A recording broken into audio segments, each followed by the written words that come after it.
Psych K is an easy-to-use tool to change subconscious beliefs. Those are the beliefs that you really call the source of all your habits in your life. So most people find it difficult to change habits, but with Psych K it's really very easy.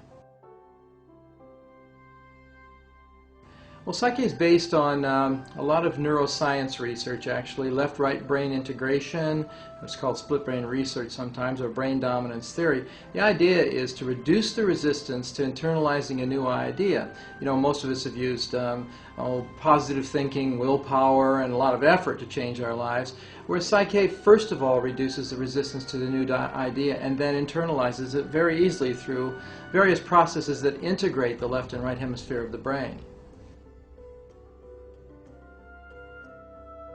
Psych K is really a result of a series of intuitive moments that I had back in 1988 and 89. It was really actually a frustrating time for me because what I was doing wasn't working very well as a psychotherapist. I wasn't able to help people in the way that I really wanted to.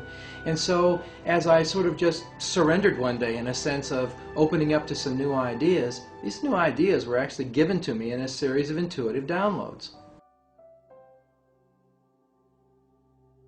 Psych K has changed my life profoundly. First of all, from a personal and professional point of view, I was more effective as a therapist, which is what I wanted to do. That's what I was doing professionally. And personally, I used the work with myself, profoundly changed my life. I'd say my level of joy in life went exponentially from sort of mediocrity, sort of the people living lives of quiet desperation in society, to really having a fulfilled, passionate life about what I do. Oh, I'd say it's in the thousands of people. I really haven't kept track of exactly how many people are involved, but now many, many more people are experiencing Psych K because in the beginning I was the only one doing Psych K in a private practice. Ultimately I began to teach the work to other people, but what really, really got Psych K going was introducing other people to teaching Psych K, and now it's taught worldwide. Well, many results, ranging from physiological results, disease processes that were interrupted or actually just dissolved, certain aspects of physiology changing because there's a very strong correlation between the mind and the body, and most of the neuroscience that we are privy to these days substantiates that connection. And on a personal level, more joy, more happiness, better relationships with other people, better relationships with myself and my own spirit. I think the impact would be profound. I think that when people's belief systems change, their behaviors change. When the behaviors change, the external world changes. So there's kind of a paradox here. By changing what's within each of us, we'll change the outside world. What we're busy trying to do is regulate or change the outside world to accommodate every problem we see coming along. That's not the way to do it. The problem's actually in here. You change in here, you change the problem out there.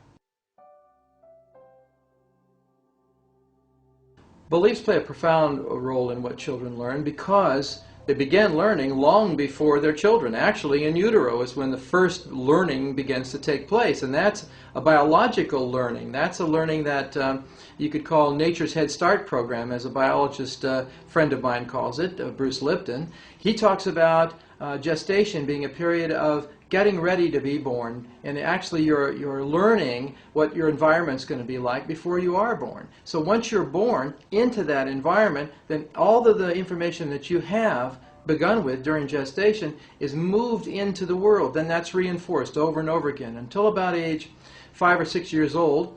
Mostly what you're doing is learning how to survive in your environment. Those learnings become belief systems, and those belief systems then follow you for the rest of your life, unless you've got an effective way to change the ones that aren't useful to you later on. You get beliefs early on, for instance, that you have no value, that you're not really an important person, or you're not capable in the world of doing much of anything. And it's not that parents are deliberately programming their children in this way. They're just hand-me-down beliefs. They come from their parents, who got them from their parents. So we hear things like, oh, you know, you're slow, you're not going to be able to succeed in school. What you do is never good enough, you should try harder. All those kinds of things actually ultimately debilitate kids. They go into a school situation already at a disadvantage, then their belief systems are printed out through behaviors, reinforced by teachers, other students, administration.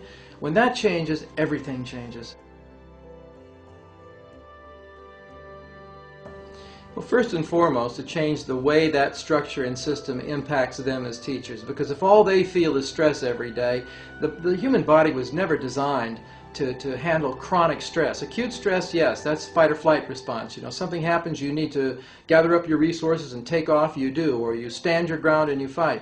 But in a school situation, in life in general, in fact, there seems to be stress all the time because people are under such pressure to perform, to get things done in a system that really is counterproductive oftentimes to getting anything done. And I think we're trying to fix the problem at the wrong level. We're trying to fix it at the physical level when we haven't dealt with the subconscious level, the patterns of belief which drive our behaviors, which create perceptions, which actually either going to change the problem into a solution or we're just going to stay with the problem. For parents to know Psych K, a tool like this, to change their own subconscious beliefs, which then of course impact their children quite unconsciously. They're not aware of their activities. They may regret what they say to a child or do with the child at some point, but they don't even know why they did it, and they don't know how to stop it. And that's the frustration. The really, really important thing here is to exchange habits that aren't working for creating productive, alive, passionate children into beliefs that will do that. And you can do that with Psych K. You can not only teach it to the parents, so we start with a healthier foundation of beliefs and perceptions that are passed on to the child, but this work can be taught to children. I'd say maybe they need to have a focus long enough to be able to pull it off, but ideally I've taught children 9 years old, 10 years old, and they love this work because it's not all about talking, it's about doing it, it's about change, and it's fun.